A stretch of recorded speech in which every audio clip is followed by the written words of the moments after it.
Okay, today guys, we're going to talk about transversal lines. So this is a new unit, and we have some new vocab words. So that's what today's video is mostly going to be, is vocabulary. So to start off, the word transversal. When you have two parallel lines that are cut by a third diagonal line, that third line is called the transversal. So if you're looking at this diagram you have right here, we have two parallel lines. Right now I'm highlighting the parallel lines. If you highlight those parallel lines, that third one that cuts across them diagonally, right here in green, that's what we would call the transversal. Okay? It takes the two parallel lines and cuts them in half. When we have transversal lines, we get certain types of angles that all share certain similarities. So we're going to go through and look at our four types of angles and what patterns they have and how they're similar. So our first one is a corresponding angle. Corresponding angles are in the same spot for each of your set of angles. So here, if I look at angle number 1, if I look at my next set of 4 down here, angle number 5 is in the same position. So angle 1 and angle 5, they're both in the top left-hand part of my angles. So they are corresponding. So angle 1 is congruent to angle 5. Another pair of corresponding angles would be angle 3, and that would correspond to angle 7. They're both in the lower left hand. So angle 3 is congruent to angle 7. And then if we look on the right side of the transversal, there's also angle 2 and angle 6. And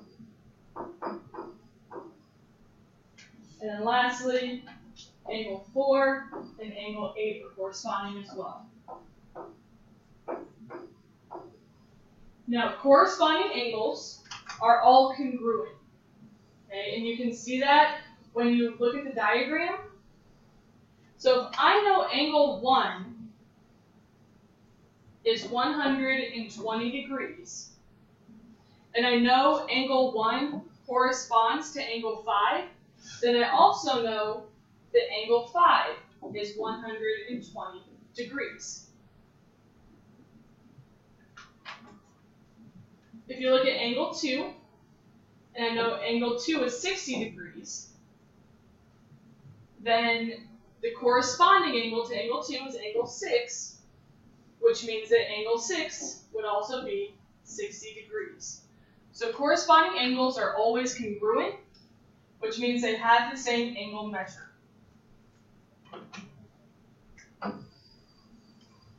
Our next type of angle are the alternate interior angles.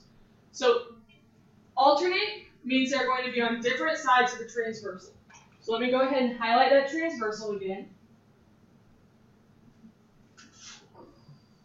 So there's our transversal. Alternate means they're going to be on separate sides. And then interior means that's going to be inside the two parallel lines. So look at your parallel lines. We're only talking about the angles that are inside of those. So let's start with angle 3. So angle 3 is inside the parallel lines. And the alternate to angle 3 is going to be angle 6 because it's on the opposite side of the transversal. So angle 3 and angle 6 are what we call alternate interior angles.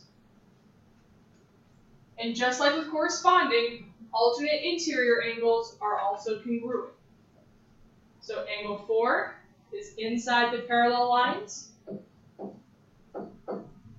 and its alternate interior angle would be angle 5.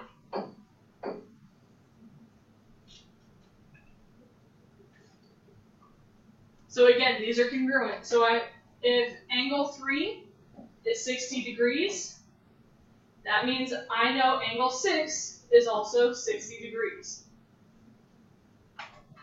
angle 4, if that's 120 degrees, I know angle 5 is also 120 degrees.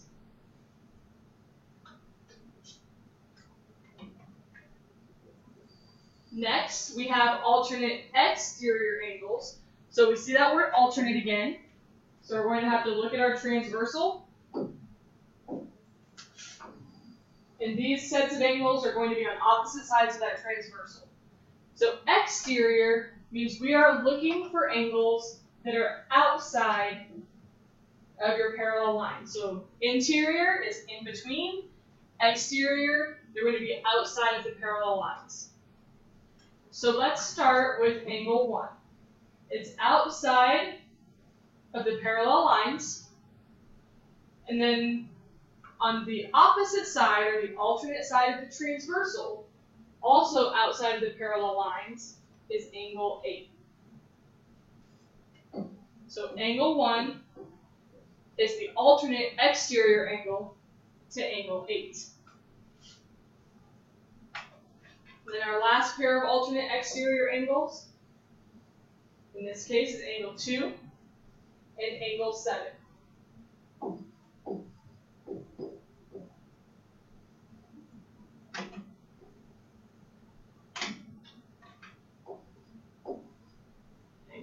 Just like your alternate interior angles, alternate exterior angles are congruent.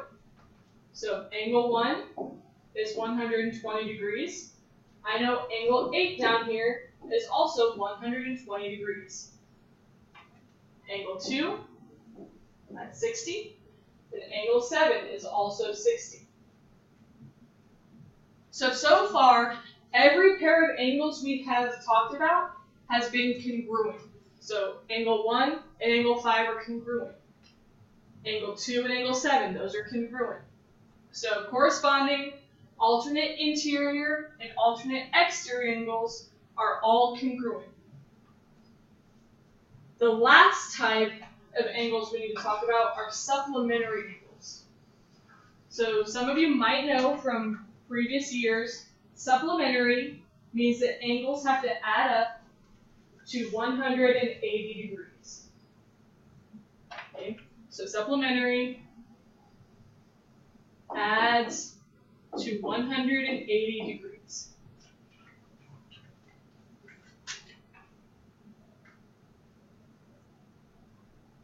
So our first pair of supplementary angles, and there are lots of them, is when you have an obtuse angle and an acute angle. So number 1, we're looking, if that's 120 degrees, we need an angle that would add to 180. So if I have 120, I need 60 degrees left to get to 180. So I'm going to take angle 1 and angle 2 here. And if angle 2 was 60 degrees, you would get 180. You know you get 180 degrees because if you look right down here, these two lines, when you put them, these two angles, when you put them next to each other, make a straight line. So that straight line there is 180 degrees. So one example of supplementary angles, in this case, would be angle 1 and angle 2. Okay, those would add to 180. If we're also starting at angle 1 again, another angle that you could put next to angle 1 that would make a straight line would be angle 3. So angle 1 and angle 3 would also be supplementary. Another pair of supplementary angles, if you do same side interior, so if I start at angle 4, let's erase some of this. If I'm looking at angle 4, an angle that is supplementary to angle 4, same side interior, would be angle 6. These two angles would add to 180 degrees if you put them next to each other.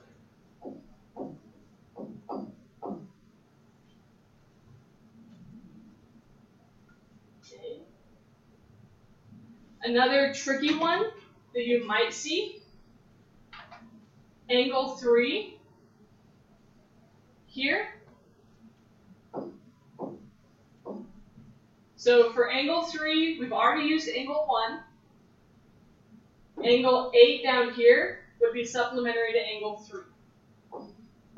Notice, every time I'm doing this, I have an acute angle, so an angle less than 90 degrees, and I have an obtuse angle, an angle that's more than 90 degrees. Now, there are many pairs of supplementary angles. I've given you 4. If you want, look and see if you can find others, and then we can go over those tomorrow in class. So again, this is just vocab to get you ready for the lesson tomorrow. So make sure you have this done and put into your ISN.